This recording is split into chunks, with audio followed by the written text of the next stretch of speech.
Hello, I'm Cindy Ehrenberg-Seltzer, President and CEO of the Children's Services Council of Broward County. Welcome to another edition of Future First, Focus on Broward's Children.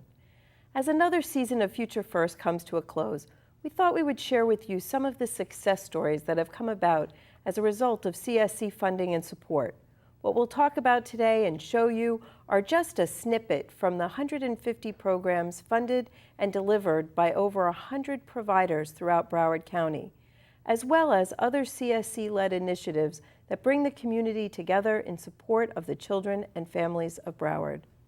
To help give us some context, I'm joined by some members of the CSC staff who work in these areas and will be highlighting today. With me are CSC program managers Piper Weber-Roth and Catherine Baez, and CSC Chief Communications Officer Sandra Bernard-Bastien. Welcome, everybody. Thanks. It's so exciting to have the staff here today.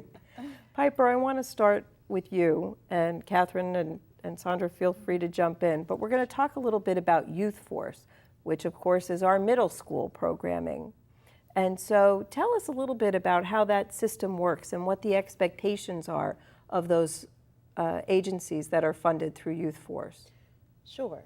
We provide Youth Force programming throughout the county at a variety of middle schools, and the program is for youth based on eligibility, those youth and families most in need. And the programming is after school and over the summer in a club-like setting, make it cool enough for middle schoolers to come. And there's a process through intake that all of the youth have individualized goals that they're working on. It may be behavioral, to come to school a certain amount of time, to follow specific dress codes, things like that. It could be academic, and then they work throughout the year on those individualized goals. I think that's really cool, and one of the interesting things about Youth Force, we often choose best practice models that we found around the country. But when it came to middle school programming, there really wasn't that off-the-shelf kind of thing that we could bring to Broward. So you all have really been involved in playing with and tweaking the program expectations to meet the needs of the children, right? Mm-hmm. Yes, absolutely.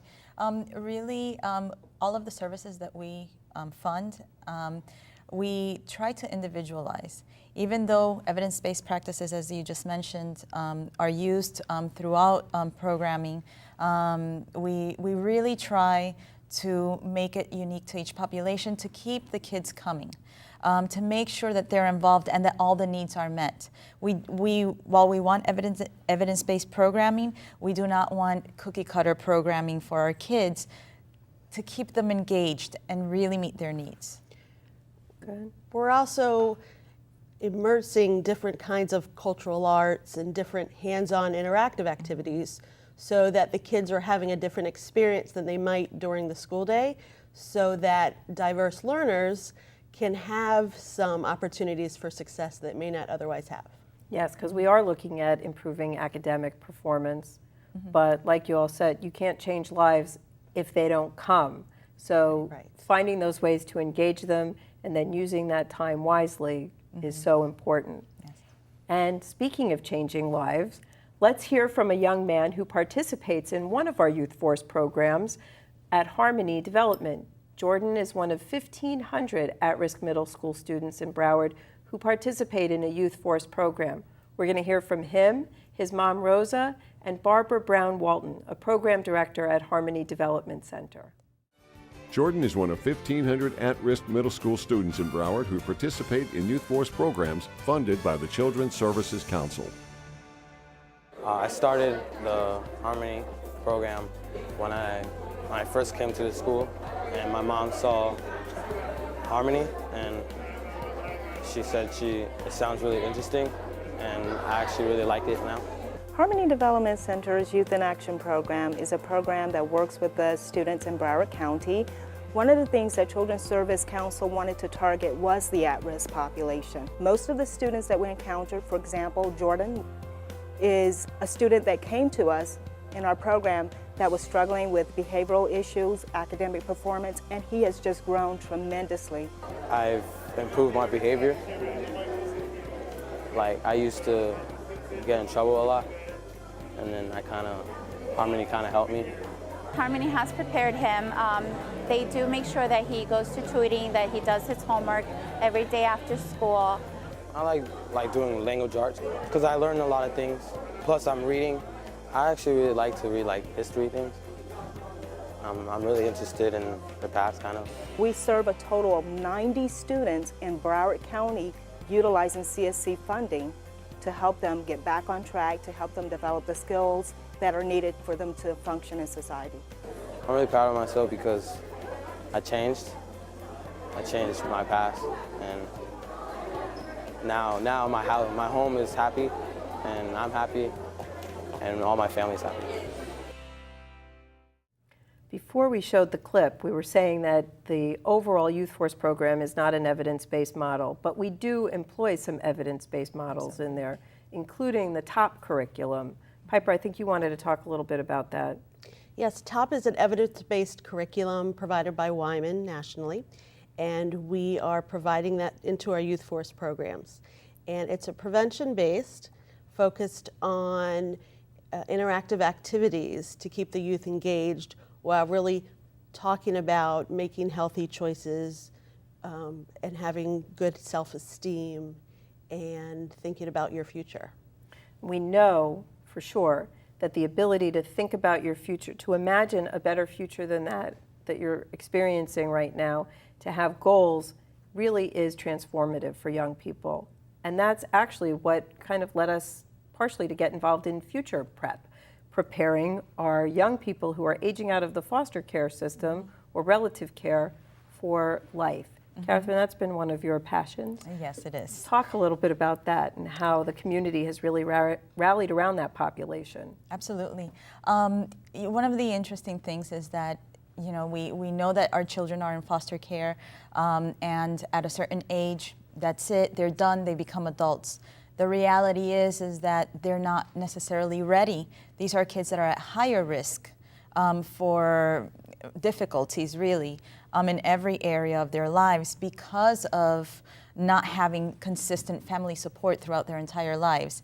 And once they turn, until recently it was 18 years old, now it's older, it's 21, but until once they leave the system, they're not necessarily prepared, and our programs provide the necessary services, the necessary supports, kind of the parenting that they're still missing in order to help them bloom and become, assimilated into the real world with budgeting, life skills training. They assist them with housing.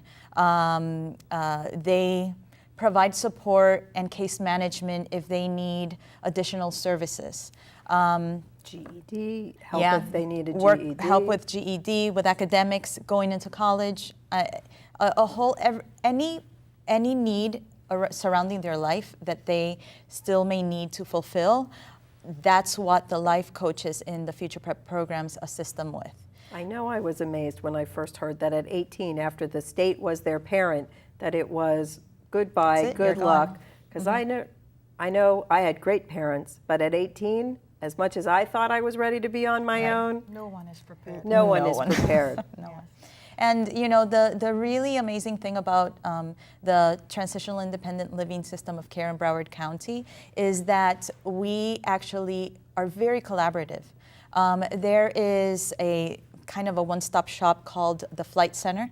And started by the Junior League. Yes, and all of the agencies that provide services to these youth, including ChildNet, everybody comes together to collaborate with the Flight Center and refer the participants there, have meetings at the Flight Center to engage youth and help them really receive the services that they need. They have educational services, they have housing services, they have a lot of different activities and services for the participants to really help them out. And then our programs are the ones who link them and work together to make sure that there's follow-up with everything that they're getting at the Flight Center as well.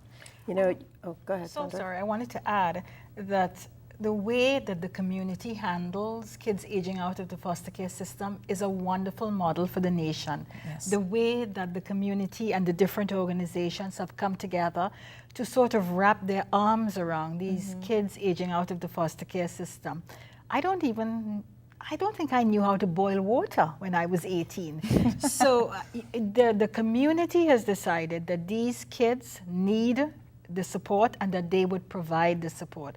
And it's a wonderful thing. Used to be, and nationally I think it's still thought that children aging out of foster care are just aging into a life of homelessness and a dead-end future, but not in Broward County. And now we're going to hear from Keandra, who is one of the 366 young people who have participated in a Future Prep program this year. And I think you'll be impressed by her story as well. 366 Broward young people, including Keandra, take part in Future Prep programs funded by the Children's Services Council. Keandra is a part of the Handy program. The purpose of the program is to embrace, educate, and empower the young adults that we come in contact with and assist them from finding housing, education, support services if they need someone to talk to, guidance as far as it's concerned with their work preference. So it's a program that offers a variety of services. When I first came into Handy, I fought a lot and I was very violent and I didn't care about people's feelings. I got in an argument at school with some girls and my sister just felt like I needed help resolving my anger issues and opening up to people that were just like me and finding someone who I could become close to, who went through the same problems as me. I think, all of us as humans come across particular bridges that are difficult to cross or address. So we need somebody that we can talk to and kind of vent and, talk out the situation and see if we're making a common or practical decision. Handy has shown me that through school, you can get anywhere. So now school is my main focus and my main priority, and graduating high school is a big thing to me. After I graduate high school, I want to go to college and major in biology, and after I major in biology, I want to go to medical school and get my own practice afterwards. I'm going to say a good portion of my change has been because of Handy, because without Handy, I think I would have probably been another kid on the street, been someone that I wouldn't want to be. This program has done a lot for me. This has always been a home away from home for them, and I don't think that we ever lose connection with them at any point. And I think, in any typical family, we never stop talking to our children.